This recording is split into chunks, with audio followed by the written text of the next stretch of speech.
ஆண்டவர் என்னுடைய இருதயத்திலே வைத்த ஒரு மிகப்பெரிய வார்த்தை என்ன அப்படின்னா, சோர்ந்து போகாதே என்கிற ஒரு வார்த்தையை ஆண்டவர் என்னுடைய இருதயத்திலே பேசிக்கொண்டே இருந்தார். பொதுவாக ஒரு தேவனுடைய பிள்ளையினுடைய வாழ்க்கையிலே சில காரியங்கள் நம்முடைய வாழ்க்கையிலே நடக்கும்போது நம்மை அறியாமலே ஒரு பெரிய சோர்வுகள் வருகிறது. இந்த ஜெபத்திலே இந்த சத்தத்தை கேட்கிற நீங்கள் ஏதோ ஒரு காரணத்திற்காக நீங்கள் ஒருவேளை சோர்ந்து போய் வந்திருக்கலாம். இந்த மாதிரி யாராவது ஒரு மனிதனுடைய எதிர்ப்பு உங்களுடைய வாழ்க்கையிலே நீங்கள் சோர்ந்து போய் வந்திருக்கலாம். நீங்கள் நினைத்த காரியம் நடக்காததினாலே நீங்கள் சோர்ந்து போய் இந்த இடத்துல வந்திருக்கலாம்.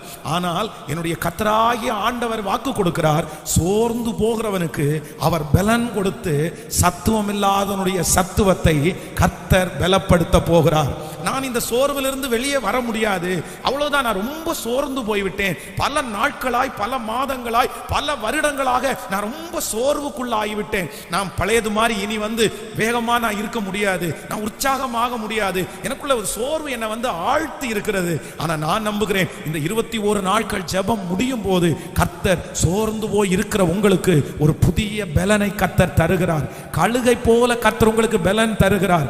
கழுகுக்கு எப்படி திரும்பவும் அந்த பலன் வருமோ அதே போல சோர்ந்திருக்கிற உங்களுக்கு திரும்பவும் கர்த்தர் பலன் தரப்போகிறார். கழுகை இந்த இடத்துல கர்த்தர் காண்பிக்கிறதுக்கு என்ன காரணம்னா, பொதுவாக இந்த கழுகு தன்னுடைய வயதை அது நிரம்பி அதனுடைய மரணம் அடைகிற அந்த சூழ்நிலையிலே யாருமே போக முடியாத ஒரு உயரமான இடத்துல அது போய் உட்காரும். அது உட்காரும் போது அதனுடைய உடம்புல இருக்கிற எல்லா இதழ்களும் எல்லாம் கீழே உதிர்ந்து ஒரு வெறும் அந்த கறி மாதிரி, வெறும் அந்த மொட்டை அடிக்கப்பட்ட ஒரு கழுகு மாதிரி அது மலையின் மேல நிக்குமாமா. அந்த வெயில் அது மேல படுமாமா. ஆனா அது அப்படியே காத்திருக்க பாத்தீங்க அப்படின்னா அதனுடைய இறகுகள் எல்லாம் கொஞ்சம் கொஞ்சமாய் முளைக்க ஆரம்பிக்கும். அவ்வளவுதான், அந்த கழுகை பார்க்கிறவங்க எல்லாருமே அவ்வளவுதான், இது செத்து போகுது, இதுக்கு மேல இதுக்கு உயிர் வராது, இதனுடைய இறகுகள் எல்லாம் கீழே விழுந்து அவ்வளவுதான், அது பலவீனப்பட்டுருச்சு, அதுக்கு ரொம்ப வயசாயிருச்சு அப்படின்னு நினைப்பார்கள். ஆனா இந்த கழுது என்ன பண்ணுமாமா, அந்த மலையின் மேல போய் நிற்கும் போது அது சோர்ந்து போய் இருக்கும் போது மறுபடியும் அதனுடைய இறகுகள் எல்லாம் முளைத்து முன்பு இருந்ததை விட பலனாய் அது கீழே இறங்கி வருமாமா.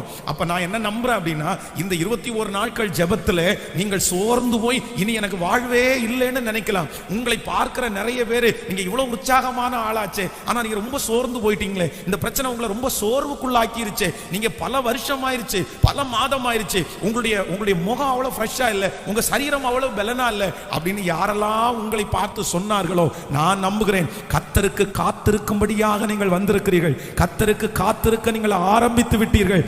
அதனாலே கர்த்தர் மீண்டும் உங்களுக்கு அந்த பலனை தந்து சத்துவம் இல்லாதவனுடைய சத்துவத்தை கர்த்தர் பெருக பண்ணி, நான் இந்த பலிபீடத்திலே கர்த்தருடைய வார்த்தையை சொல்லுகிறேன், வெகு சீக்கிரத்திலே ஹல்லேலூயா கர்த்தர் உங்களுக்கு ஒரு புது பலனை கழுகை போல தந்து கர்த்தர் மறுபடியும் உங்களை பறக்க செய்வார். மறுபடியும் கர்த்தர் உங்களை சாட்சியாய் நிறுத்துவார். மறுபடியும் நீங்கள் பலத்தோடு, முந்தி இருந்த பலத்தோடு அதிகமான பலனாய் இருக்க போகிறீர்கள். ஆமென் சொல்லுங்கள். இந்த இடத்துல ஆண்டவர் ஜனங்களை பார்த்து என்ன சொல்றாருன்னா, என்னை பாருங்க, நான் சோர்ந்து போகிறது இல்லை அப்படின்னு ஜனங்களுக்கு சொல்றாரு. ஏன் இந்த வார்த்தையை சொல்லுகிறாருன்னா, நீங்க அதுக்கு முன்னாடி அந்த 27வது வசனத்தை வாசிக்கும் போது ரொம்ப அழகாய் சொல்லுகிறது, யாக்கோபே இஸ்ரவேலே என் வழி கர்த்தருக்கு மறைவாயிற்று என்றும் என் நியாயம் என் தேவனிடத்திற்கு எட்டாமல் போகிறது என்றும் நீ சொல்லுவானேன். அப்படின்னா இந்த ஜனங்கள் என்ன சொல்றாங்க அப்படின்னு சொன்னா, என் கர்த்தருக்கு, என் வழி கர்த்தருக்கு மறைவாயிற்று. அப்படின்னா இதுவரைக்கும் நான் விசுவாசமா இருந்தது பிரயோஜனம் இல்லை, இதுவரைக்கும் நான் உழைச்சது பிரயோஜனம் இல்லை, இதுவரைக்கும் நான் காத்திருந்தது பிரயோஜனம் இல்லை, இத்தனை நாள் நான் ஆண்டவரோட நடந்தேனே, எனக்கு என்ன லாபம் அப்படின்னா, இந்த இஸ்ரவேல் ஜனங்களுடைய குமுறல்கள் தான் இங்கே சொல்லப்பட்டிருக்கிறது. அதைத்தான் ஏசாயா தீர்க்கதரிசி சொல்றாரு, நீங்க எப்படி சொல்லிட்டு இருக்கிறீங்களாமா, இஸ்ரவேலே நீ என் வழி கர்த்தருக்கு மறைவாயிற்று என்றும் என் நியாயம் என் தேவனிடத்திற்கு எட்டாமல் போயிற்று என்றும் நீ சொல்லுவானே. அப்படின்னா இதுவரையிலும் அவர்கள் எடுத்த முயற்சிகள் எல்லாம் அவர்களுக்கு தோற்று போய் எதுலையுமே பிரயோஜனம் இல்லை, நான் ஜெபம் பண்ணி பிரயோஜனமே இல்லை, நான் முயற்சி எடுத்து பிரயோஜனமே இல்லை அப்படின்னு சொல்லி ரொம்ப அப்செட்டா இருக்கும்போது இப்பதான் ஆண்டவருடைய வார்த்தை வருது, நீ நடக்காதுன்னு நினைச்சு நீ எதுக்காக நீ சோர்ந்து போற, இஸ்ரவேலின் அடுத்த பூமியின் கடையாந்தரங்களை சிருஷ்டித்த கர்த்தராகிய அநாதி தேவன் சோர்ந்து போவதும் இல்லை, இளைப்படைவதும் இல்லை. இதை நீ அறியாயோ? இதை நீ கேட்டதில்லையோ? அவருடைய புத்தி ஆராய்ந்து முடியாதது. இந்த ஜெபத்தில் இருக்கிற யாராவது ஒருவேளை அப்படிப்பட்ட சூழ்நிலையிலே வந்திருக்கலாம். நான் இதுவரையிலும் கர்த்தருக்காக வைராக்கியம் பாராட்டி என்ன பிரயோஜனம்? நான் ஜெபித்து என்ன பிரயோஜனம்? நான் அவருக்கு ஊழியம் செய்து என்ன பிரயோஜனம்? அதை நினைத்து நினைத்து நீங்கள் ஒருவேளை சோர்ந்து போய் வந்திருக்கலாம். ஐயோ பாஸ்டர், உண்மையிலே நான் சோர்ந்து போயிட்டேன். என்னுடைய வாழ்க்கையிலே நடக்கிற அந்த காரியத்தை குறித்து என்னுடைய ஜெபமெல்லாம் கேட்கப்படலையோ, நான் இன்னும் என்ன செய்யணும்? அப்ப அவர்களை பார்த்துதான் ஆண்டவர் இன்றைக்கு உங்களோடு பேசுகிறார். மகளே, நானே சோர்ந்து போவதில்லை. மகளே, நான் சோர்ந்து போவதில்லை. அதை நீ அறியாயோ? அதை நீ அறியாயோ? இந்த ஜனங்களுக்காக கர்த்தர் எவ்வளவு பிரயாசப்பட்டார். அவருடைய சொந்த ரத்தத்தையே கர்த்தர் அவர்களுக்காய் சிந்தினார். இவ்வளவு எச்சரித்தும் இவ்வளவு வாய்ப்பு கொடுத்தும் எத்தனையோ ஜனங்கள் ரட்சிக்கப்படவில்லை, கர்த்தரை ஏற்றுக்கொள்ளவில்லை. ஆனால் இன்று வரையும் என் தேவனாகிய கர்த்தர் அவர் சோர்ந்து போகவே இல்லை. அவர் சோர்ந்து போகாததினாலே கர்த்தர் நமக்கு வாக்கு கொடுக்கிறார், நான் சோர்ந்து போகவில்லை என்றால் நீங்களும் சோர்ந்து போக கூடாது. அப்படி சோர்ந்து போய் வந்திருக்கிற உங்களுக்கு கர்த்தர் பலன் தருவேன், உன்னுடைய சத்துவத்தை நான் பெருக பண்ணுவேன் என்று கர்த்தர் வாக்கு கொடுக்கிறார். கரங்களை தட்டி இந்த வாக்கு தத்தம் எனக்கு நிறைவேற போகிறதற்காக ஹalleluya. கர்த்தருடைய பிள்ளைகள் அவருடைய அபிஷேகத்தை பெற்றுக் கொள்ளுங்கள். அவர் சோர்ந்து போவதில்லை, அவர் சோர்ந்து போவதில்லை. ஆண்டவர் இந்த இடத்துல என்ன சொல்ல வர்றார் அப்படின்னா, நான் சோர்ந்து போகல இல்ல, அப்புறம் ஏன் நீ சோர்ந்து போற? அப்புறம் நீ எதற்காக சோர்ந்து போக வேண்டும்? சோ இந்த வசனத்தை நான் தியானித்துக் கொண்டிருக்கும் போது ஒரு 3 காரியத்தை நான் தியானித்தேன். அப்படின்னா ஒரு தேவனுடைய பிள்ளை எதுக்கெல்லாம் நீங்க சோர்ந்து போக கூடாது அப்படின்னா ஆண்டவர் நமக்கு நிறைய வசனங்களை எழுதி வைத்திருக்கிறார். முதலாவதாக ஒரு வசனத்தை வாசிக்கலாம். 1 ராஜாக்களின் புஸ்தகம் 19ஆம் அதிகாரத்தை நம்ம எடுக்க போகிறோம். 1 ராஜாக்களின் புஸ்தகம் 19ஆம் அதிகாரத்திலே எடுத்துக்கொள்ளுங்கள். 19ஆம் அதிகாரம் 2வது வசனத்திலிருந்து வாசிக்க போகிறோம். அப்பொழுது யேசபேல் எலியாவினிடத்திற்கு ஆள் அனுப்பி, அவர்களில் ஒவ்வொருவனுடைய பிராணனுக்கு செய்யப்பட்டது போல நான் நாளைக்கு இந்நேரத்தில் உன் பிராணனுக்கு செய்யாதே போனால் தேவர்கள் அதற்கு சரியாகவும் அதற்கு அதிகமாகவும் எனக்கு செய்ய கடவார்கள் என்று சொல்ல சொன்னான். அவனுக்கு அது தெரிந்த போது எழுந்து தன் பிராணனை காக்க யூதாவை சேர்ந்த பேர்சபாவுக்கு புறப்பட்டு போய் தன் வேலைக்காரனை அங்கேயே நிறுத்திவிட்டான். அவன் வனாந்தரத்தில் 1 நாள் பிரயாணம் போய் ஒரு சூரை செடியின் கீழ் உட்கார்ந்து தான் சாக வேண்டும் என்று கோரி, போதும் கர்த்தாவே, என் ஆத்துமாவை எடுத்துக்கொள்ளும், நான் என் பிதாக்களை பார்க்கலும் நல்லவன் அல்ல என்று சொல்லி ஒரு சூரை செடியின் கீழ் படுத்துக்கொண்டு நித்திரை பண்ணினான். அப்பொழுது ஒரு தூதன் அவனை தட்டி எழுப்பி, எழுந்திரு, போஜனம் பண்ணு என்றான். அவன் விழித்து பார்க்கிற போது இதோ தழலினால் சுடப்பட்ட அடையும் ஒரு பாத்திரத்தில் தண்ணீரும் அவன் தலைமாட்டில் இருந்தது. அப்பொழுது புசித்து குடித்து திரும்பவும் படுத்துக் கொண்டான். கர்த்தருடைய தூதன் திரும்ப 2ஆம் தரம் வந்து அவனை தட்டி எழுப்பி, எழுந்திருந்து போஜனம் பண்ணு, நீ பண்ண வேண்டிய தூரம் வெகு தூரம் என்றான். அப்பொழுது அவன் எழுந்திருந்து புசித்து குடித்து அந்த போஜனத்தின் பலத்தினால் 40 நாள் இரவும் பகலும் ஓரேப் என்னும் தேவனுடைய பர்வதம் மட்டும் நடந்து போனான். ஆமென் சொல்லுங்க.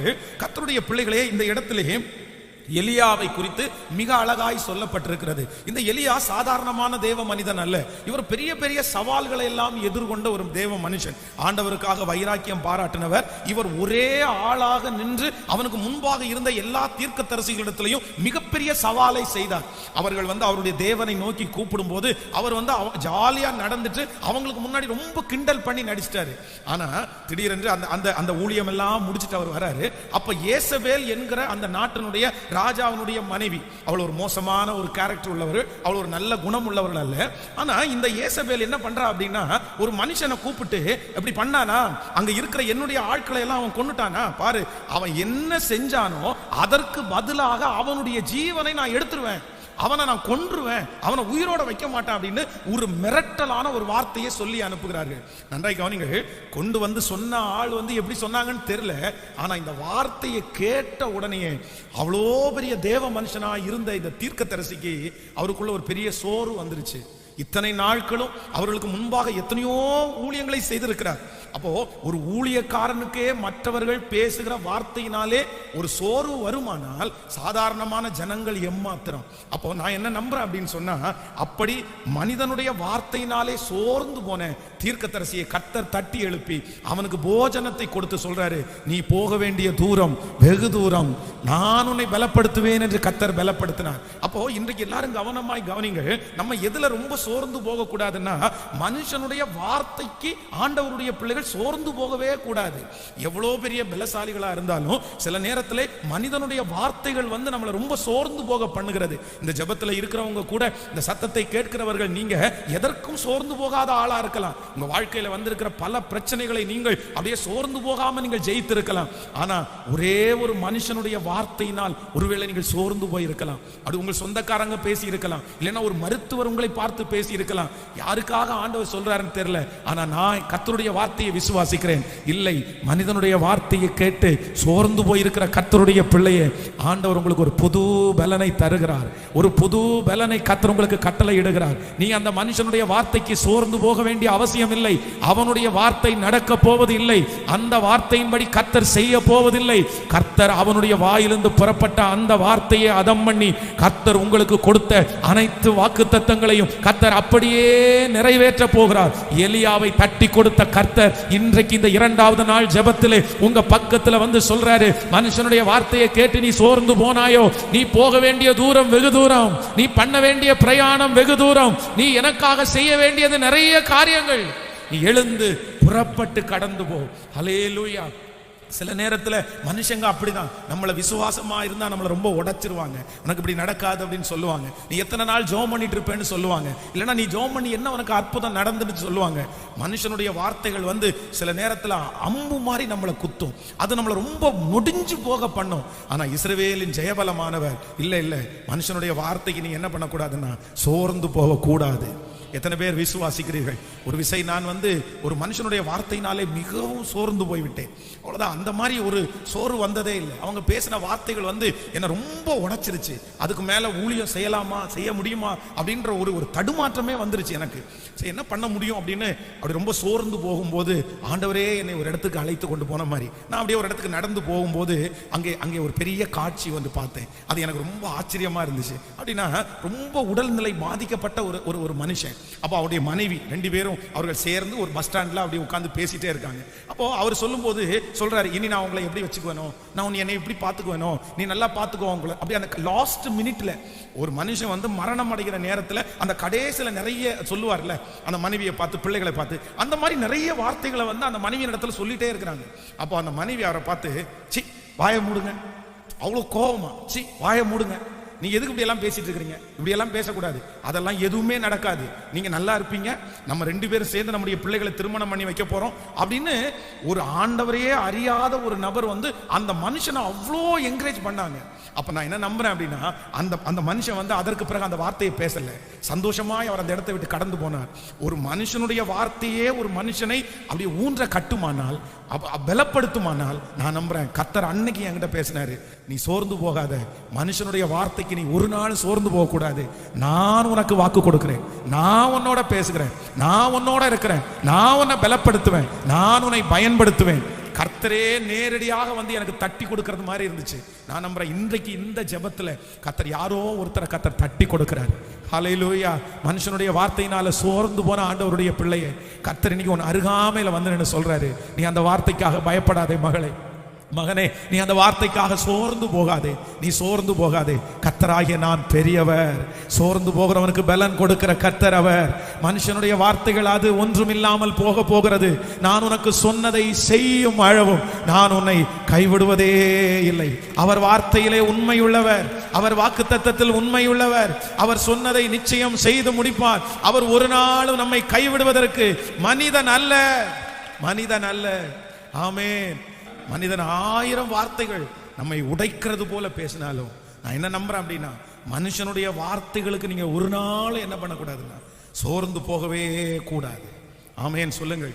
நீங்கள் வந்து யோபுவின் புஸ்தகத்தில் வேதத்தில் வாசித்து பார்ப்பீர்களானால், பிசாசு எல்லாரையும் கொன்னுட்டு ஒருத்தனை மட்டும் மிச்சம் வைப்பான், ஒருத்தனை மட்டும் எல்லாத்திலையும் மிச்சம் வைப்பான். பாருங்க, கழுதைகளை ஓட்டி கொண்டிருக்கும் போது எல்லாரும் போயிடுவாங்க, ஒருத்தன் மட்டும் நீங்க அதை வாசிச்சு பார்த்தீங்கன்னா தெரியும். நான் ஒருவன் மாத்திரம் தப்பி, நான் ஒருவன் மாத்திரம் தப்பி. அங்க வீடு இடிஞ்சு விழுது, பலத்த காற்று, எல்லாருமே சாகுறாங்க. ஆனா யார் மட்டும் மீதி இருக்கிறாங்க? ஏன் அந்த ஒரு நபரை மட்டும் பிசாசு ஏன் மீதி வச்சான்? எதுக்காக மீதி வச்சான்? நான் சொல்றேன், நம்ம எப்பவுமே ஒரு ஆபத்தை தூரத்துல ஒரு 4 நாள் 5 நாள் கொஞ்சம் பின்னாடி தெரிஞ்சுக்கிட்டா கூட பரவாயில்ல. சிலர் அந்த ஆபத்தை சொல்லுவாங்க பாருங்களேன். அந்த சொல்லுகிற விதத்துல நம்முடைய இருதயம் அப்படியே கரைஞ்சு போயிரும் பாருங்க. நான் நம்புறேன் அந்த யோபுனுடைய மனசை உடைக்கிறதுக்காக தான் அந்த ஒரு மனுஷனை வச்சிருக்கிறான். எல்லாரும் அழிஞ்சு போகும்போது அப்ப அவனுடைய மனசுல என்ன வரும் அப்படின்னா, இத்தனை பேரு அழிஞ்சு போய் இந்த ஒருத்த மட்டும் காப்பாற்றப்பட்டானே, நீ உன்னை காப்பாத்தின கர்த்தர் எங்க பிள்ளைகளை காப்பாற்ற முடியாதா? ஒரு 10 பேரை காப்பாற்ற முடியாதா? அவங்க பேசும்போதே அவனுக்குள்ள ஒரு நெகட்டிவ் வரும். நான் நம்புறேன் பிசாசு சில நேரத்துல உங்களை மனசை உடைக்கிறதுக்காகவே ஒரு மனுஷனை உயிரோட வைப்பான். ஒரு மனுஷன் சில நேரத்தில் உங்களுக்கு கண்ணியாகவே இருப்பான். எப்பொழுதும் உங்களை வருத்தப்படுத்துவதற்காகவே நீங்க 1000 பேர் உங்களை என்கரேஜ் பண்ணுவாங்க. ஆனா அந்த ஒரு மனுஷன் மட்டும் உங்களை கஷ்டப்படுத்துவாங்க. அதற்காகவே பிசாசு அவங்கள வச்சிருப்பாங்க. ஆனா ஆண்டவருடைய பிள்ளைகள் ஒரு நாளும் எதுல சோர்ந்து போக கூடாதுன்னா, மனுஷனுடைய வார்த்தையை கேட்டு நீங்க என்ன பண்ணக்கூடாதுன்னா சோர்ந்து போகவே கூடாது. இன்னைக்கு நம்ம எல்லாருமே ஜெபிக்கணும். நான் உங்களுக்காக ஜெபிக்கிறேன். கண்டிப்பாக ஆண்டவர் உங்களுக்கு பெரிய அற்புதம் எப்படி செய்வாருன்னா, நீங்க மனுஷனுடைய வார்த்தை என்னென்ன சொல்லப்பட்டதோ அது எல்லாத்தையும் கர்த்தர் மாற்றுவார். எலியாவை கர்த்தர் எப்படி அழகாய் நடத்தினார். நான் நம்புறேன் இந்த சகோதரியினால மரித்து போவேனோன்னு நினைச்சிருக்கலாம். அவங்க என்ன சொல்றா, இந்த லேடி என்ன சொல்றாங்க அப்படின்னா, நான் உன்னை கொன்றுவேன்டா, நீ அத்தனை பேரை கொன்ன இல்ல, உன்னை நான் கொன்றுவேன். ஆனா ஆண்டவர் அவளுடைய கையில ஒப்பு கொடுத்தாரா? ஏசபேலுடைய கையில தீர்க்கதரிசியை ஒப்பு கொடுத்தாரா? இல்ல இல்ல, அவன் மரணத்தையே காணாமல் எடுத்து கொள்ளப்பட்டான். கர்த்தர் அவனை எடுத்து கொண்டார். ஆண்டவர் சொன்னதுதான் நடந்துச்சே தவிர ஏசபேல் சொன்னது நடக்கவே இல்லை. பக்கத்துல கையை பிடிச்சு சொல்லுங்க, கர்த்தர் சொன்னதுதான் உங்க வாழ்க்கையில நடக்கும். ஆண்டவர் தருவேன் என்றதை தருவார். ஆண்டவர் உங்களுக்கு கொடுத்த வாக்குத்தத்தம் நிறைவேறும். பக்கத்து வீட்டுக்காரன் சொன்னது நடக்காது, உங்களுக்கு விரோதி சொன்னது நடக்காது. சொல்லுங்க எல்லாரும் நல்ல விசுவாசத்தோட சொல்லுங்க. உங்க கூட உங்க மேல பொறாமை பட்டு சொன்ன மனிதன் சொன்னது நடக்காது. உன் பிள்ளையை குறித்து சொன்ன தீய வார்த்தைகள் நடக்காது. ஓ ஹல்லேலூயா. உன் குடும்பத்தை குறித்து சொல்லப்பட்ட அந்த தீய வார்த்தைகள் கண்டிப்பாக நடக்க போவதில்லை. கர்த்தர் சொன்னது மட்டும்தான் நடைபெறும். கர்த்தர் சொன்னதை செய்து முடிப்பார். அதுவரைக்கும் கர்த்தருடைய பாதுகாப்பு உங்களோடு கூட இருக்கும். கர்த்தருடைய பராமரிப்பு உங்களோடு கூட இருக்கும். இது கர்த்தரால் அனுப்பப்படுகிற வார்த்தை. இது கர்த்தரால் அனுப்பப்படுகிற வார்த்தை. ஹல்லேலூயா. நீங்க இன்னொரு வசனத்தை கூட நம்ம வாசிப்போமே. ஆனால் நீங்கள் சங்கீதக்காரனாகிய தாவீதுனுடைய வாழ்க்கையை நம்ம வாசிக்கும் போது நீங்கள் 1 சாமுவேல் 17ஆம் அதிகாரத்தை எடுத்துக்கொள்ளலாமா? 1 சாமுவேல் 17ஆம் அதிகாரத்திலே 23வது வசனத்தை நம்ம வாசிப்போமே. ஆனால் 1 சாமுவேல் நம்ம 17ஆம் அதிகாரம் 23வது வசனத்தை வாசிக்கலாம். 23வது வசனம், அவன் இவர்களோட பேசி கொண்டிருக்கையில் இதோ காத் ஊரானாகிய கோலியாத் என்னும் பேருள்ள அந்த பெலிஸ்திய வீரன் பெலிஸ்தியரின் சேனைகளிலிருந்து எழும்பி நின்று முன் சொன்ன வார்த்தைகளையே சொன்னான். அதை தாவீது கேட்டான். இஸ்ரவேல் எல்லாரும் அந்த மனுஷரை காணும் போது மிகவும் பயப்பட்டு அவன் முகத்திற்கு விலகி ஓடி போவார்கள். அந்நேரத்தில் இஸ்ரவேலர் நிற்கிற அந்த மனுஷனை கண்டீர்களா? இஸ்ரவேலை நிந்திக்க நிற்கிறான். இவனை கொல்லுகிறவன் எவனோ அவனுக்கு ராஜா மிகவும் ஐஸ்வர்யவனாக்கி அவனுக்கு தம்முடைய குமாரத்தியை தந்து அவன் தகப்பன் வீட்டாருக்கு இஸ்ரவேலிலே சர்வ மானியம் கொடுப்பார் என. அப்பொழுது தாவீது தன் அண்டையில் நிற்கிறவர்களை பார்த்து, இந்த பெலிஸ்தியனை கொன்று இஸ்ரவேலுக்கு நேரிட்ட நிந்தையை நீக்கிறவனுக்கு என்ன செய்யப்படும்? ஜீவனுள்ள தேவனுடைய சேனையை நிந்திக்கிறதற்கு இந்த விருத்த சேதனம் இல்லாத இந்த பெலிஸ்தியன் எம்மாத்திரம் என்றான். ஆமேன். ஒரு தேவ மனுஷன் இங்க நிக்கிறான் பாருங்களேன். கோலியாத்தினுடைய வார்த்தையை கேட்டு எல்லாரும் சோர்ந்து போய் நிக்கிறாங்க. அவனுடைய தேவர்களை கொண்டு அவன் சபிக்கிறான். அவன் ரொம்ப சவாலா பேசுறான். வாங்க சண்டை போடலாம், ஒருத்தனை அனுப்புங்க, என்ன அவன் ஜெயிக்கட்டும். என் கூட யாராவது ஜெயிக்க முடியுமா? என் கூட யாராவது போராட முடியுமா? அவனுடைய தேவர்களை கொண்டு ரொம்ப அசிங்கமா திட்டுறான். இஸ்ரவேலை சபிக்கிறான். நம்முடைய கர்த்தரையே அவன் ரொம்ப அசுத்தமா பேசுறான். அப்ப அங்க இருக்கிற ஜனங்கள் எல்லாம் அவனுடைய வார்த்தையை கேட்டு சோர்ந்து போனாலும் ஒரே ஒரு தேவனுடைய பிள்ளை எழும்பி நின்னு சொல்றான், இல்ல இல்ல, இஸ்ரவேலின் தேவனை தூசிக்கிறதற்கு இப்படி பேசுறதுக்கு இவன் யாரு? நான் கண்டிப்பா சோர்ந்து போக மாட்டேன். அவனுடைய வார்த்தையை கேட்டு மனசு உடைகிறவன் நான் கிடையாது. என் தேவன் பெரியவர். அப்போ அந்த தாவீது நிற்கிறான் பாருங்களேன். நான் நம்புறேன் கர்த்தர் அவனோடு கூட இருந்து கோலியாத்தை ஜெயிக்கும்படியான பலத்தை தந்தார். ஹல்லேலூயா. உங்களை கோலியாத்தை போல நிறைய மனிதர்கள் வந்து உங்களுக்கு விரோதமாய் நிறைய சவால்களை விடும்போது உங்க இருதயம் என்ன பண்ணக்கூடாதுன்னா சோர்ந்து போகவே கூடாது. நம்பர் 1, முதலாவதாக நீங்க எதுக்கு சோர்ந்து போக கூடாதுன்னா மனுஷனுடைய வார்த்தைக்கு நான் சோர்ந்து போக மாட்டேன். இன்னைக்கு ஒரு தீர்மானம் எடுத்துட்டு போங்க, நான் கண்டிப்பா சோர்ந்து போக மாட்டேன். கண்டிப்பா இது ஆவிக்குரிய வாழ்க்கையினுடைய ஒரு பெரிய வளர்ச்சி. ஒரு பெரிய நீங்க ஆவிக்குரிய வாழ்க்கையில வளர்ந்துருக்கிறீங்கன்றத அடையாளம் என்ன அப்படின்னா, மனுஷனுடைய வார்த்தை உங்களை கஷ்டப்படுத்தல அப்படின்னா நீங்க வளர்ந்ததாக அர்த்தம். ஆமென். மனுஷனுடைய வார்த்தை உங்களை கஷ்டப்படுத்துமே ஆனால் நீங்க ஆவிக்குரிய வாழ்க்கையில இன்னும் நிறைய முன்னேறணும்னு அர்த்தம். அப்போ கர்த்தருடைய பிள்ளை, கர்த்தரோட இருக்கிறவங்க மனுஷனுடைய வார்த்தைக்கு ஒரு நாள் என்ன பண்ண மாட்டாங்கன்னா பயப்படவே மாட்டாங்க. கைகளை உயர்த்தி சொல்லுவோம், ஆண்டவரே நான் இனி மனுஷனுடைய வார்த்தைக்கு சோர்ந்து போகவே மாட்டேன். ஹல்லேலூயா. உங்களை உற்சாகப்படுத்த வேண்டிய நபர் உங்களை சோர்வுக்குள்ளாக்கி பேசுகிறது உண்மைதான். ஹல்லேலூயா. சொல்லுங்கள், ஆண்டவரே நான் சோர்ந்து போக மாட்டேன். நான் ஏன் மனுஷனுடைய வார்த்தைக்கு சோர்ந்து போகணும்? நான் எதற்காக அந்த சாதாரணமான நாசியிலே சுவாசம் இருக்கிற அந்த மனுஷனுடைய வார்த்தைக்கு நான் ஏன் சோர்ந்து போகணும்? சொல்லுங்க, நான் சோர்ந்து போக மாட்டேன். இனி நான் சோர்ந்து போக மாட்டேன். இந்த வார்த்தை எனக்காகவே நீர் பேசுகிறீர் ஆண்டவரே. நான் தான் அப்படி சோர்ந்து போய் வந்தது உண்மை. என்னுடைய இருதயத்துல தான் அது ஓடிக்கொண்டிருக்கிறது. இப்படி பேசிட்டாங்களே, இப்படி சொல்லிட்டாங்களே, இல்ல கர்த்தாவே நான் சோர்ந்து போக மாட்டேன், சோர்ந்து போக மாட்டேன். ஆமென். ஹல்லேலூயா. நம்பர் 2, இரண்டாவதாக ஒரு தேவனுடைய பிள்ளை நம்ம எதுக்கு நம்ம சோர்ந்து போக கூடாதுன்னா, ஆதியாகமத்திலே நீங்கள் 16ஆம் அதிகாரத்தை எடுத்துக்கொள்ளலாம். ஆதியாகமம் 16ஆம் அதிகாரம் 1வது வசனத்தை வாசிக்கலாமா? ஆதியாகமம் 16ஆம் அதிகாரத்திலே 1வது வசனத்தை எல்லாரும் சேர்ந்து வாசிக்கலாம். ஆபிரகாமுடைய மனைவியாகிய சாராய்க்கு பிள்ளை இல்லாதிருந்தது. எகிப்து தேசத்தாலாகிய ஆகார் என்னும் பேர் கொண்ட ஒரு அடிமை பெண் அவளுக்கு இருந்தார். சாராய் ஆபிரகாமை நோக்கி, நான் பிள்ளை பெறாதபடி கர்த்தர் என் கற்பத்தை அடைத்திருக்கிறார், நான் என் அடிமை பெண்ணோடே சேரும், ஒருவேளை அவளால் என் வீடு கட்டப்படும் என்றார். சாராயின் வார்த்தைக்கு ஆபிரகாம் செவி கொடுத்தான். ஆபிரகாம் கானான் தேசத்தில் 10 வருஷம் குடியிருந்த பின்பு ஆபிரகாமின் மனைவியாகிய சாராய் எகிப்து தேசத்தானாகிய தன் அடிமை பெண்ணாகிய ஆகாரை அழைத்து அவளை தன் புருஷனுக்கு ஆபிரகாமுக்கு மறுமனையாட்டியாக கொடுத்தான். கவனிங்கள் ஆண்டவருடைய பிள்ளைகளே, இந்த இடத்திலே சாராயை குறித்து வேதம் ரொம்ப அழகாய் சொல்லுகிறது. அப்போ இவங்க எதற்காக இவங்க வந்து எதுல சோர்ந்து போனாங்க அப்படின்னா, இந்த ஒரு பிள்ளைக்காக அவங்க வந்து ரொம்ப நாள் வெயிட் பண்ணிட்டு இருக்கிறாங்க. ஆண்டவர் அவங்களுக்கு வாக்குத்தத்தம் கொடுத்திருந்தார். கர்த்தர் அவங்களோட பேசினார். ஆபிரகாமுக்கு கர்த்தர் ஏற்கனவே சொல்லி இருந்தார். எல்லா வாக்குத்தத்தங்களையும் அவர்களுக்கு கேட்டிருந்தோம். இப்போ ரொம்ப நாள் அவங்க வந்து அந்த பிள்ளைக்காக காத்திருக்கிறார்கள். சோ காத்திருந்த காரியம் வந்து அவர்களுக்கு நடக்காததுனால இப்போ அவர்களுக்கு ஒரு சோர்வு வந்துருச்சு. அவ்வளவுதான், நமக்கு இனி எங்க நடக்க போகுது, இவ்வளவு வருஷம் ஆயிடுச்சு. அதனால ஒரு தவறான முடிவை எடுக்கிறாங்க. தன்னுடைய அடிமை பெண்ணாகிய ஆகாரை தன்னுடைய கணவனாருக்கு வந்து திருமணம் செய்து வைக்கிறார்கள். அதுக்கு பின்னாக வந்த காரியம் எல்லாம் உங்களுக்கு தெரியும். அப்போ நம்ம எதுல ஆண்டவருடைய பிள்ளைகள் இரண்டாவது சோர்ந்து போக கூடாதுன்னா, காத்திருக்கிற காரியத்துல வந்து நீங்கள் சோர்ந்து போகவே கூடாது. ஆமென் சொல்லுங்கள். சில நேரத்தில் நமக்கு அப்படித்தான், காலதாமதம் ஆக ஆக ஆண்டவர் வந்து ஒரு காரியத்தை சொல்லி அவர் வந்து கொஞ்சம் காலதாமதமாய் நாட்களை கடத்தி கொண்டு போகும்போது நம்மை அறியாமலே ஒரு சோர்வு வந்துருது. ஐயோ நடக்காம போயிருமோ, இன்னைக்கு என்னைக்கு நடக்க போகிறது, எத்தனை நாள்ல ஆண்டவர் செய்ய போறாரு. ஆனால் நீங்கள் சோர்ந்து போகாதிருப்பீர்களே, ஆனால் ஏற்ற காலத்திலே நீங்கள் அறுவடை செய்வீர்கள். இந்த ஜபத்தில் இருக்கிற நீங்க வந்து நிறைய நாட்கள் காத்திருந்து ஒருவேளை இன்னைக்கு சோர்ந்து போய் வந்திருக்கலாம். பாஸ்டர் நான் சோர்ந்துட்டேன், பாஸ்டர் நான் என் ஜபத்தில் சோர்ந்துட்டேன், இனி நான் எங்க ஜெபம் பண்ண போறேன், இனி நான் ஜெபம் பண்ண போறது இல்லை, நான் எத்தனை வருடமாய் காத்திருக்கிறேன். ஒருவேளை இந்த வருடம் ஆரம்பித்ததிலிருந்து நடந்த எல்லா கூட்டத்திலையும் நீங்கள் விசுவாசித்திருக்கலாம். எல்லா கூட்டத்திலையும் அந்த வாக்குத்தத்தத்தை நீங்க நம்பி நம்பி ஆமேன் என்று சொல்லலாம். ஆனா எனக்கு நடக்கலையே. உங்களுக்கு முன்பாக நிறைய பேர் சாட்சி சொல்றாங்க, உங்களுக்கு முன்னாடி நிறைய பேருக்கு நடக்குது, இப்ப வந்தவங்களுக்கு நடக்குது, இப்ப விசுவாசி ஆனவங்களுக்கு நடக்குது. ஆனா நீங்க ஆரம்பத்திலேயே கர்த்தரை பிடிக்கலாம். ஆனா ஆண்டவர் என்ன வாக்கு கொடுக்கிறார்னா, இல்ல உங்களுடைய காத்திருப்பிலே ஒரு நாளும் நீங்கள் சோர்ந்து போக வேண்டிய அவசியம் இல்லை. கர்த்தர் ஒரு நாளும் உங்களை கைவிட மாட்டார். காத்திருக்கிற உங்களுக்கு அற்புதம் கண்டிப்பாக தேடி வரும்.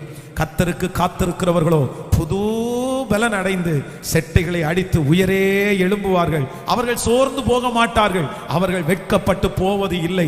நெடுநாள் காத்திருக்கிற காரியம் உங்களுக்கு வந்து சேரும் என்று கர்த்தர் வாக்கு கொடுக்கிறார். நீங்கள் அநேக நாட்களாய் காத்திருந்து ஜெபிக்கிற காரியத்தை கர்த்தர் கைகூடி வர பண்ணுவார். அன்றைக்கு உங்களுடைய இருதயம் சந்தோஷப்பட்டு களி கூறும். பல ஆண்டுகளுக்கு முன்பாகவே காத்திருக்கிற காரியம் நான் நம்புகிறேன், நான் விசுவாசிக்கிறேன், இந்த ஆண்டு முடிகிறதுக்குள்ளாக நீங்கள் காத்திருக்கிற அந்த காரியத்திலே ஒரு அற்புதத்தை பார்ப்பீர்கள். கர்த்தர் அந்த அற்புதத்தை உங்களுக்கு செய்வாராக. கரங்களை தட்டி விசுவாசிக்கிறவர்கள், காத்திருக்கிற அந்த உயர்வு உங்களை தேடி வரும். காத்திருக்கிற அந்த பணம் உங்களை தேடி வரும். காத்திருக்கிற ஹல்லேலூயா அந்த சந்தோஷம் உங்களை தேடி வரும். காத்திருக்கிற காரியத்தை கர்த்தர் இப்பொழுது உங்களுக்கு வாய்க்க பண்ணுவாராக, வாய்க்க பண்ணுவாராக. ஆமென் சொல்லுங்கள். ஆண்டவரே, நான் ஒரு நாள் என்ன பண்ண மாட்டேன்னா காத்திருக்கிற காரியத்தில் சோர்ந்து போகவே மாட்டேன். ஆமென். சில காரியங்களுடைய விதையை ஆண்டவர் 10 ஆண்டுகளுக்கு முன்பாகவே கர்த்தர் போடுவார். 10 வருஷத்துக்கு முன்னாடி ஜெபிக்க வைப்பார். அதை எப்போ கர்த்தர் கொடுப்பாருன்னா 10 இயர்ஸ் தாண்டி ஆண்டவர் தருவார். ஆனால் நமக்கு தான் அது ரொம்ப லேட்டாக தெரியும். நமக்கு தான் அதை நினைச்சு பார்க்கும்போது ஆண்டவர் ரொம்ப லேட்டாக இருக்கிறாரேன்னு தோணும். ஆனால் நான் நம்புறேன், ஏற்ற நாளில் தான் கர்த்தர் அதை செய்வார். அல்லேலூயா. நான் இந்த திருச்சபையினுடைய இடத்திற்காக பல விஷயம் யோசிக்கும் போது அப்படிதான் நினைப்பேன். அப்படி ஒரு 7 ஆண்டுகளுக்கு முன்பாக தீவிரமாய் நம்ம ஜெபிக்க ஆரம்பித்தோம். இன்னைக்கு நேற்றைக்கு ஜெபம் பண்ணல, 7 ஆண்டுகளாக கண்ணீரோட ஜெபிக்கிறோம். ஒவ்வொரு வருஷமும் நடக்கிற 21 நாள் உபவாச ஜெபத்துல பாரத்தோட அழுது ஜெபிப்போம். ஆனா இன்னைக்கு தான் இந்த காரியங்கள் எல்லாம் கைகூடி வந்திருக்கிறது. ஆனா நான் இப்ப என்ன நம்புறேன் அப்படின்னா, கர்த்தர் ரைட் டைம், சரியான நேரம், சரியான நேரம். ஒரு 7 ஆண்டுகளுக்கு முன்பாக ஆண்டவர் அதை கொடுத்திருந்தா கூட கண்டிப்பா சொல்றேன், என்னால் அதை மேனேஜ் பண்ணியிருக்கவே முடியாது. என்னால் சரியா கொண்டு போயிருக்கவே முடியாது. அது ஒரு சாதாரணமானது அல்ல, அது மிக பெரிய விஷயம். ஆனா இன்றைக்கு நான் நினைக்கிறேன், ஆண்டவர் ஏற்ற நேரத்தில் கர்த்தர் தந்திருக்கிறார். அதனால உங்களுடைய வாழ்க்கையிலே சில காரியங்கள் தாமதம் ஆகிறதை நினைத்து நீங்கள் கவலைப்படாதீர்கள். ஆண்டவர் உங்களை உருவாக்குறார். ஆண்டவர் உங்களை கற்றுக்கொள்ள வைக்கிறார். ஆண்டவர் ஏதோ ஒரு காரியத்திற்காக உங்களை காத்திருக்க வைக்கிறார். உங்களுக்கு தான் லேட்டே தவிர என் ஆண்டவர் ஏற்ற நேரத்தில் அந்த காரியத்தை கர்த்தர் செய்ய வல்லவராக இருக்கிறார். அது நடக்கும். அது நடக்கிற நேரம் அது கர்த்தர் நேரம். அது உங்கள் கையிலே கிடைக்கிற நேரம் அது கர்த்தர் நேரம். நீங்கள் கண்டிப்பாக, நான் சொல்றேன், நீங்க எல்லாரும் ஒரே ஒரு வார்த்தை சொல்லுவீங்க, கர்த்தர் எனக்கு ஏற்ற நேரத்தில் தந்தாருன்னு நீங்க சொல்லுவீங்க. இதுக்கு முன்னாடி ஆண்டவர் தந்து, இன்னைக்கு உங்க மனசு சொல்லும், இல்ல பாஸ்டர் எனக்கு முன்னாடியே கர்த்தர் கொடுத்துருக்கணுமே, எனக்கு முன்னாடி இருக்கிற எத்தனையோ பேருக்கு எனக்கு கிடைக்குது, ஆனா எனக்கு மட்டும் ஏன் இவ்வளவு தாமதம், எனக்கு மட்டும் ஏன் கர்த்தர் இவ்வளவு டிலே பண்றாரு? இல்ல, உங்க கைகளிலே ஏற்ற நேரத்திலே கர்த்தர் கொண்டு வந்து தருவார். அப்படியே கைகளை மேல உயர்த்தி இந்த வார்த்தையை நான் நம்புறேன். ஆண்டவரே, நான் காத்திருக்கிறதுக்கு எனக்கு பலன் தாரும் ஆண்டவரே. சொல்லுங்க எல்லாரும், இருதயத்தின் ஆழத்திலிருந்து ஜெபிங்க. ஹல்லேலூயா, ஹல்லேலூயா. ஆண்டவரே, என்னுடைய பிள்ளையினுடைய ரட்சிப்புக்காக நான் காத்திருக்கிறதுக்கு எனக்கு பலன் தாரும் ஆண்டவரே. உண்மையிலே நான் காத்திருந்து சோர்ந்து போய் தான் வந்தேன். ஆண்டவரே, உண்மைதான் ஆண்டவரே. என் பிள்ளைக்காக நான் எத்தனை நாள் காத்திருப்பது, என் உயர்வுக்காக நான் எத்தனை நாட்கள் காத்திருப்பது, ஆண்டவரே இந்த ஆசீர்வாதத்திற்காக நான் எத்தனை நாட்கள் காத்திருப்பது. ஆனால் இன்றைக்கு போதகர் மூலமாய் நீர் சொன்ன வார்த்தைக்காக ஸ்தோத்திரம். கைகளை உயர்த்தி எனக்கு காத்திருக்க கூடிய பலன் தாரும் ஆண்டவரே. நான் ஒரு நாள் அவசரப்பட்டு விடக் கூடாது ராஜா. ஆண்டவரே, ஏற்ற காலத்தில் கர்த்தர் எங்களை உயர்த்தும்படிக்கு உம்முடைய பலத்த கைக்குள்ளே அடங்கி இருக்கக்கூடிய ஒரு பெரிய பாக்கியத்தை இப்பொழுது எங்களுக்கு தருவீராக ராஜா. ஹல்லேலூயா. காத்தீரு பொறுத்தீரு கர்த்தரை நம்பீரு காரியங்கள் வாய்க்க செய்வார். காத்தீரு பொறுத்தீரு கர்த்தரை நம்பி காரியங்கள் வாய்க்க செய்வார். என் சார்பில் செயலாற்றுவார். இயேசு என் சார்பில் செயலாற்றுவார். என் வழியை கர்த்தருக்கு கொடுத்து விடு, பாடுவோம் அவரையே நம்பீரு. என் வழியை கர்த்தருக்கு கொடுத்து விடு, அவரையே நம்பீரு. இப்ப சொல்லுவோம் காரியங்கள் விசுவாசத்தோட பாடுங்க சிஸ்டர், பிரதர், விசுவாசத்தோட பாடு. ராஜா, போதும் ஆண்டவரே, எங்க பிள்ளைய நினைக்கிற காலம் வரட்டும், இரக்கம் செய்கிற காலம் வரட்டும். ஓ ஹல்லேலூயா. காத்தீரு பொறுத்தி கர்த்தரை நம்பி காரியங்கள் வாய்க்க செய்வார். காத்தீரு பொறுத்தீரு கர்த்தரை நம்பீரு. என் சார்பில் செயலாற்றுவார். இயேசு என் சார்பில் செயலாற்றுவார். தீயவன் செயல் குறித்து நான் மனம் பதறவே மாட்டேன். புல்லை போல உலர்ந்து, பூவை போல உலர்ந்து இல்லாமல் போயிடும். நான் காத்திருக்கிறது கர்த்தரால் வரும். நான் எதிர்பார்த்திருக்கிறது கர்த்தரால் வரும். நான் ஜெபித்தது கர்த்தரால் ஆகும்.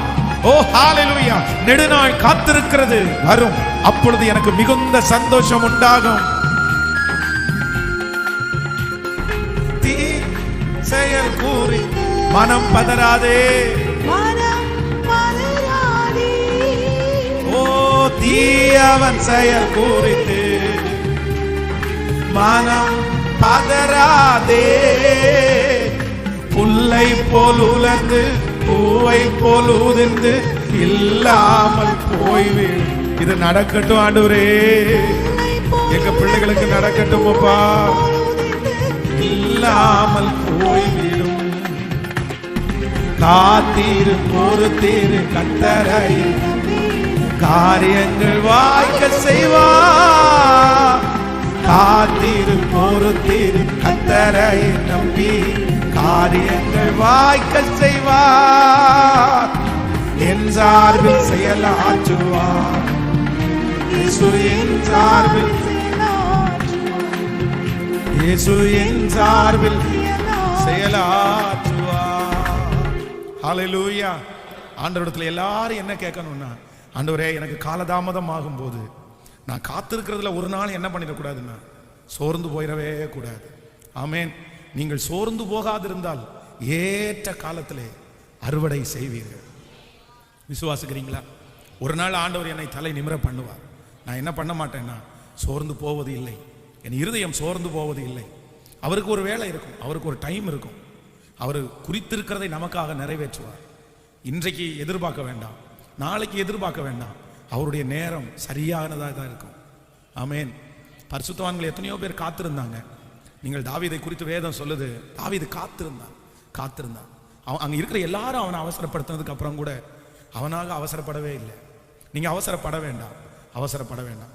அதுவும் தீய வழிகளிலே வந்து அவசரப்படவே கூடாது. நம்ம காத்திருக்கும் போது ஆண்டவரே அதற்கான காரியங்களை கர்த்தரே அழகாய் நேர்த்தியாய் கர்த்தர் செய்வார். ஆமேன் சொல்லுங்கள். நம்ம இந்த திருச்சபைக்காக இந்த இடத்திற்கான அட்வான்ஸ் கொடுக்கறதுக்காக கிட்டத்தட்ட ஒரு 4 வருடத்திற்கு முன்பாகவே ஒரு பெரிய ஒரு பேச்சு வந்துச்சு. என்ன வந்துச்சு அப்படின்னா, நாங்கள் வேற ஒரு ஆளுக்கு கொடுக்கறதுக்காக நாங்கள் தீர்மானம் பண்ணிட்டோம். நீங்கள் இப்போ இந்த 10 நாளைக்குள்ள அட்வான்ஸை எடுத்துட்டு வந்தீங்க அப்படின்னா இந்த இடம் உங்களுக்கானதாக இருக்கும், இல்லை அப்படின்னா இந்த இடம் உங்களுக்கானதாக இருக்காது, நாங்கள் கொடுத்துருவோம் அப்படின்னு அந்த பிரதர் ஒருத்தர் எனக்கு கால் பண்ணி சொன்னார் 4 வருஷத்துக்கு முன்பாக. அப்போ என் மனசில் நான் நினைக்கிறோம், சரி ஏதாவது ஒன்று பண்ணலாம், ஏதாவது ஒன்று செய்யலாம் அப்படின்னு ஒரு டீம், அந்த டீமை கூப்பிட்டு அவங்க கேட்டேன், அவங்க நீங்கள் ஏதாவது பண்ண முடியுமா அப்படின்னு.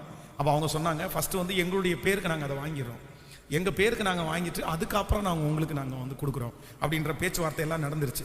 ஆனால் எனக்கு அதில் பெரிய ஈடுபாடெல்லாம் இல்லை. அப்போ நான் ஜெபம் பண்ணேன், ஆண்டவரே இந்த மாதிரி சொல்கிறாங்க, ஆனால் எப்படி நடக்கும்னு தெரில, ஆனால் உங்கள் சித்தம்படி நடக்கட்டும். அவங்க போய் பேசும்போது அது செட் ஆகலை, அது ஒத்து வரலை. என்னுடைய மனதில் அது போயிருமோன்னு நினச்சோம். ஆனால் நான் நம்புகிறேன், இந்த வருஷம் வரைக்கும் கர்த்தர் நமக்காகவே காத்திருக்க கர்த்தர் பண்ணினார். கர்த்தர் அழகாக வெயிட் பண்ண வச்சார், அதை வெயிட் பண்ண வைத்தார். அவங்க வந்து அந்த பேப்பரில் வந்து இந்த இடத்தினுடைய ஆடை வந்து பெரிய பெரிய புரோக்கர்ஸ்கிட்ட சொல்லி அது ஒரு பக்கத்தில் போயிட்டு இருந்தாங்க. இன்னொன்று பேப்பரில் வந்து மாத கணக்காக கண்டினியூவாக இந்த சிட்டிக்குள்ளே இந்த மாதிரி ஒரு இடம் இருக்குது அப்படின்னு சொல்லி மாத கணக்காக வந்து அவங்க வந்து பார்த்தீங்கன்னா பேப்பரில் ஆடு போட்டுகிட்டே இருந்தாங்க. நான் அந்த பேப்பருடைய ஆடெல்லாம் நான் பார்த்து ஜெபம் பண்ணுவேன், ஆண்டவரே எப்படின்னாலும் இது யாருக்கு தான் வந்து சேரணும், திருச்சபைக்கு தான் வந்து சேரணும் அப்படின்னு சொல்லி ஆடு போட்டே இருப்பாங்க அவங்க ஒவ்வொரு நாள். அதுவும் சிட்டிக்குள்ளே இவ்வளோ பெரிய இடம் இருக்கிறது வந்து பெரிய விஷயம்தான். ஆனால் நான் நம்புகிறேன், யாருடைய கண்களும் அதன் மேலே படாதபடி கர்த்தர் இதுவரையிலையும் அவருடைய ஊழியத்திற்காகவே கர்த்தர் வைத்திருக்கிறார்.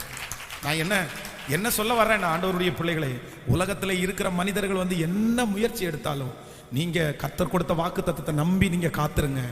உங்களுக்குரியதை கர்த்தர் உங்களுக்காக பத்திரமாக கர்த்தர் வைத்திருப்பார். எந்த தடையும் வராது, யாரும் அதை பிடுங்கி கொண்டு போக முடியாது, யாரும் அதை எடுக்க கர்த்தர் அனுமதிக்க மாட்டார். எத்தனை வருடமானாலும் தேவன் அதை உங்களுக்காகவே வைத்திருப்பார், உங்களுக்காகவே கர்த்தர் வைத்திருப்பார். உங்களுடைய கரமே அதை செய்யும், உங்களுடைய கண்களே அதை காணும். கைகளை உயர்த்தி ஏசப்பாட்ட சொல்லும், ஆண்டவரே எனக்கும் என் பிள்ளைகளுக்கும் ஒரு கிருபையை தாரும். காத்திருக்கிறதுல சோர்ந்து போகக்கூடாதுப்பா, சோர்ந்து போகக்கூடாது ஆண்டவரே. சோர்வு எங்களுக்கு வரக்கூடாது ஆண்டவரே, எங்களுக்கு அவசரங்கள் வந்துடக்கூடாது ஆண்டவரே. நாங்க மனுஷனுடைய வார்த்தைக்கு செவி கொடுத்துடக்கூடாது ஆண்டவரே, நாங்க பிசாசனுடைய வார்த்தைக்கு செவி கொடுத்துடக்கூடாதுப்பா. சொல்லுங்க சொல்லுங்க, என் பிள்ளை விஷயத்துல நான் ரொம்ப கவனமா இருக்கணும், என் எதிர்காலத்துல நான் ரொம்ப கவனமா இருக்கணும் ஆண்டவரே. ஆண்டவரே அந்த கிருபையை இந்த நாளில் நாங்க ஜெபத்தோட கேட்கிறோம் ஆண்டவரே. இது ஒரு ஜெப கூடுகையா ஆண்டவரே, ஜெபமா வைக்கிறோம் ஆண்டவரே. அப்படிப்பட்ட ஒரு அபிஷேகத்தை எனக்குள்ள வச்சிருங்க ஆண்டவரே, எனக்குள்ள வச்சிருங்க ஆண்டவரே, வச்சிருங்க ஆண்டவரே. இன்றைக்கு 2வது நாள்ல அந்த அபிஷேகத்தை எனக்கு தாங்கப்பா. காத்திருக்கிறதுல நான் சோர்ந்து போகவே கூடாதப்பா. அப்பா அப்படிப்பட்ட ஒரு அபிஷேகத்தை எனக்குள்ள கட்டளை இடுங்க. நான் அடிக்கடி சோர்ந்து போயிடுறேன், அடிக்கடி மனசு விட்டுறேன், அடிக்கடி நான் அவிசுவாசமா பேச ஆரம்பிக்கிறேன். ஆனா இன்றைக்கு போதகரோடு சேர்ந்து ஜெபிக்கிறேன், எனக்கு ஒரு பெரிய அபிஷேகம் வேண்டும். எந்த காரியத்தை குறித்து நான் அவசரப்படாம காத்திருக்கிற கூடிய சோர்ந்து போகாமல் காத்திருக்க கூடிய ஒரு பலன் இருக்கட்டும் ஆண்டவரே, இருக்கட்டும் ஆண்டவரே. ஹல்லேலூயா. 3வதாக ஒரு தேவனுடைய பிள்ளை எதுல நம்ம ரொம்ப சோர்ந்து போக கூடாது என்றால், ரோமருக்கு எழுதின நிருபம் 12ஆம் அதிகாரத்திலே 12வது வசனத்தை நம்ம வாசிக்க போகிறோம்.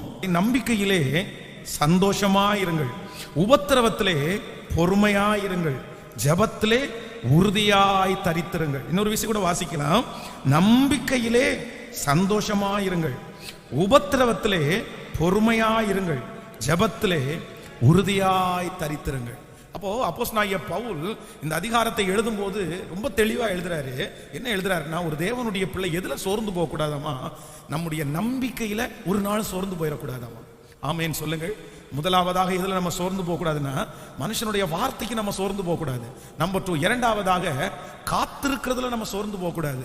நம்பர் 3. 3வது நம்முடைய நம்பிக்கையில என்ன பண்ணிடக்கூடாதுன்னா சோர்ந்து போக கூடாது. ஒரு காரியத்தை நம்ம நம்பி இருக்கிறோம், அதற்காக நம்ம ஜெபிச்சிட்டோம், அது காலதாமதம் ஆகிறதுனால என்னுடைய நம்பிக்கை, நான் நம்ப முடியாது, இனி என்னுடைய நம்பிக்கையை ஒரு நாள் நான் விட்டுறக்கூடாது, அதுல நமக்கு சோர்வு வந்துடக்கூடாது. அப்படி கர்த்தரையே நம்புவோமையானால், நான் நம்புகிறேன், கர்த்தர் சொல்கிறார், சோர்ந்து போகிறவனுக்கு அவர் பலன் கொடுத்து சத்துவம் இல்லாதவனுடைய சத்துவத்தை பெருக பண்ணுகிறார். இப்போ அந்த ஏசாயா தீர்க்கதரிசன புஸ்தகத்தை வாசிக்கலாம். 40ஆம் அதிகாரம், அதை வாசிக்கலாமா? வாசித்து நம்ம ஜெபித்து முடிக்க போகிறோம். எடுத்துங்க ஏசாயாவின் தீர்க்கதரிசன புஸ்தகம் 40ஆம் அதிகாரத்தில் இப்போ ஆண்டவர் கொடுத்த அந்த வாக்கு தத்தத்தை வாசிக்கலாம். 40ஆம் அதிகாரம் 27வது வசனத்திலிருந்து வாசிக்கலாம்.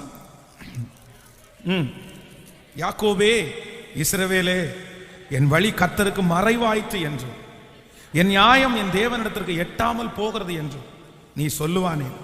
பூமியின் கடையாந்திரங்களை சிருஷ்டித்த கர்த்தராகிய அநாதி தேவன் சோர்ந்து போவதும் இல்லை, இளைப்படைவதும் இல்லை. இதை நீ அறியாயோ? இதை நீ கேட்டதில்லையோ? அவருடைய புத்தி ஆராய்ந்து முடியாது. சோர்ந்து போகிறவனுக்கு அவர் பலன் கொடுத்து சத்துவம் இல்லாதவனுடைய சத்துவத்தை பெருக பண்ணுகிறார். இளைஞர் இளைப்படைந்து சோர்ந்து போவார்கள், வாலிபரும் இடறி விடுவார்கள். கர்த்தருக்கு காத்திருக்கிறவர்களோ புது பலன் அடைந்து கழுகுகளைப் போல செட்டைகளை அடித்து உயரே எழும்புவார்கள். அவர்கள் ஓடினாலும் இளைப்படையார்கள், நடந்தாலும் சோர்ந்து போவார்கள். ஆமேன் சொல்லுங்க. எல்லாரும் அப்படி தேவ சமூகத்தில் நம்ம எழுப்பி நிற்க போகிறோம். கர்த்தர் நல்லவர், பூமியின் கடையாந்திரங்களை சிருஷ்டித்தவர் கர்த்தராகிய ஆண்டவர். சோர்ந்து போவதும் இல்லை, இளைப்படைவதும் இல்லை. பூமியின் கடையாந்திரங்களை சிருஷ்டித்த கர்த்தராகிய அநாதி தேவன் சோர்ந்து போவதும் இல்லை, இளைப்படைவதும் இல்லை. இதை நீ அறியாயோ? இதை நீ அறியாயோ? யாக்கோபே, இஸ்ரவேலே, என் வழி கர்த்தருக்கு மறைவாயிற்றோ? என் நியாயம் தேவனிடத்தில் எட்டாமல் போய்விட்டதோ? இந்த ஜபத்தில் இருக்கிற இந்த சத்தத்தை கேட்கிற உங்களுடைய பேரை சொல்லிதான் ஆண்டவர் கூப்பிடுறாரு. இஸ்ரவேலே, யாக்கோபே, என் வழி கர்த்தருக்கு மறைவாயிற்றோ? என் நியாயம் கர்த்தரிடத்தில் போய் எட்டவில்லையோ? இந்த வார்த்தையை கேட்டு கேட்டு தானே உங்களுடைய இருதயம், இந்த வார்த்தையை நிறைய பேர் நீங்க சொன்னீங்க, ஆண்டவரே என் ஜெபம் உங்க சமூகத்துல வந்து எட்டலையா? ஆண்டவரே என் தியாகம் உங்க சமூகத்துல வந்து எட்டலையாப்பா? என் காணிக்கையை நீங்க அங்கீகரிக்கலையா? ஆண்டவரே உங்களுக்காக நான் காண்பித்த பக்தி வைராக்கியத்தை ஆண்டவரே நீங்க நினைக்கலையா? எதுக்குமே பிரயோஜனம் இல்லையா? ஆண்டவரே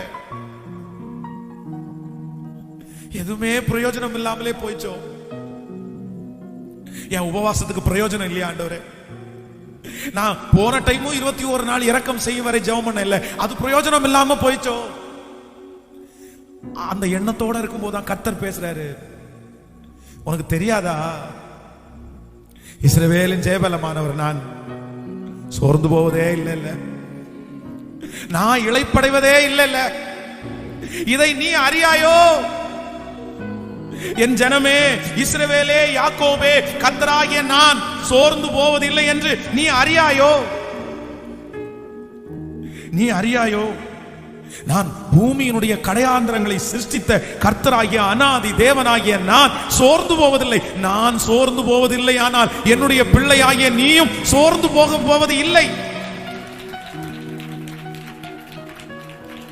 சோர்ந்து போவதில்லை. ஆனா அந்த வசனத்தோடு அவர் நிப்பாட்டல்ல. அடுத்து சொல்றாரு, இல்ல இல்ல, சோர்ந்து போகிறவனுக்கு அவர் பலன் கொடுத்து சத்துவம் இல்லாதவனுடைய சத்துவத்தை என் தேவனாகிய கர்த்தர் பெருக பண்ணுவார். இளைஞர்கள் இளைப்படைந்து சோர்ந்து போவார்கள், ஆனால் இந்த 21 நாட்களும் கர்த்தருக்கு காத்திருக்கிற நீங்கள் புது பலன் அடைந்து கழுகுகளை போல செட்டைகளை அடித்து உயரே எழும்புவீர்கள். நீங்கள் நடந்தாலும் சோர்ந்து போவது இல்லை.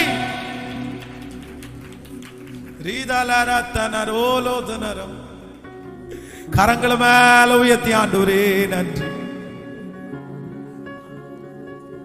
நன்றி ஆண்டவரே நன்றி, நன்றி ஆண்டவரே நன்றி. சோர்ந்து போகாதே, சோர்ந்து போகாதே. என் கர்த்தர் உண்டு, என் தேவன் உண்டு, என் மீட்பர் உண்டு. அவர் சொன்னது நடக்கும், அவர் திருவிழம் பற்றினது நடக்கும். ஹல்லேலூயா. அவர் மறுபடியும் உன்னை கட்டுவார், அவர் மறுபடியும் உன்னை தூக்கி எடுப்பார், அவர் மறுபடியும் உன்னை அலங்கரிப்பார், அவர் மறுபடியும் உன் வருத்தங்கள் யாவையும் மறக்கும்படி செய்வார். இஸ்ரவேலின் மீட்பர் ஜீவனோடு இருக்கிறார். அவர் உன்னை விட்டு விலகுவதில்லை, உன்னை கைவிடுவதில்லை. நன்றி நன்றி நன்றி நன்றி நன்றி நன்றி நன்றி நன்றி நன்றி. சொல்லுங்க, எனக்கு பலன் வரட்டும் ஆண்டவரே. அந்த தீர்க்கதரிசிக்கு கொடுத்த பலன் எனக்கு வரட்டும்.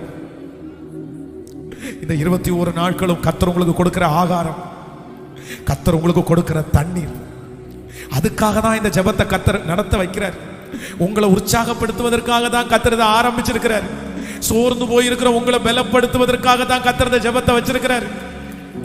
இதற்கு பிறகு நீங்கள் இந்த பலத்தினாலே ஓரேபு என்னும் பர்வதம் மட்டும் தீர்க்கதரிசி நடந்தது போல, ஓ ஹல்லேலூயா, உங்களுக்கு விரோதமாய் உங்களுக்கு எதிராய் இருக்கிற மலைகளை நீங்கள் மிதித்து நடப்பீர்கள். உங்களுக்கு முன்பாக இருக்கிற பிரச்சனையை நீங்கள் தாண்டுவீர்கள், அந்த வெள்ளங்களை தாண்டுவீர்கள். அந்த பலத்தை இந்த 21 நாட்களும் கர்த்தர் உங்களுக்கு தருவார். நன்றி நன்றி நன்றி நன்றி நன்றி ஆண்டவரே, நன்றி நன்றி. ஓ நீதிமான் அனைவருக்கும் வெற்றி உண்டு வெகு விரைவு. காத்தீரு பொறுத்தீரு கர்த்தரையே, காரியங்கள் வாய்க்க செய்வார்.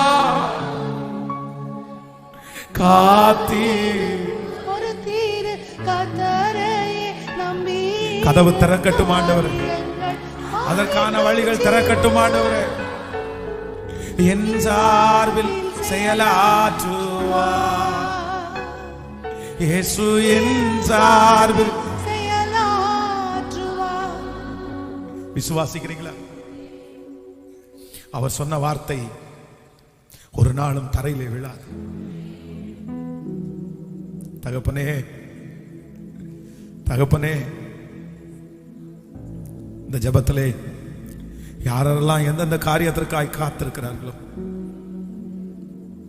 இந்த ஜெபம் முடியும் போது சாட்சி சொல்லணும் ஆண்டவரே, சாட்சி சொல்லணும் ஆண்டவரே, சாட்சி சொல்லணும் ஆண்டவரே. உங்க வேலை வரட்டும் ஆண்டவரே, உங்க வேலை இதுவா இருக்கட்டும் ஆண்டவரே. இன்னும் இந்த வருஷம் முடிகிறதுக்கு 2-3 மாதம் தானே பார்க்குது. இந்த வருஷம் முடியும் போது நித்திய மகிழ்ச்சி உன் தலையின் மேல் இருக்கும். உன் சஞ்சலமும் தவிப்பும் உன்னை விட்டு ஓடி போகும். நித்திய மகிழ்ச்சி உன் தலையின் மேல் இருக்கும். உன் சஞ்சலமும் தவிப்பும் உன்னை விட்டு ஓடி போகும் என்று வாக்கு கொடுத்தீர் அல்லவா? அந்த வாக்கை நிறைவேற்ற வாரும்.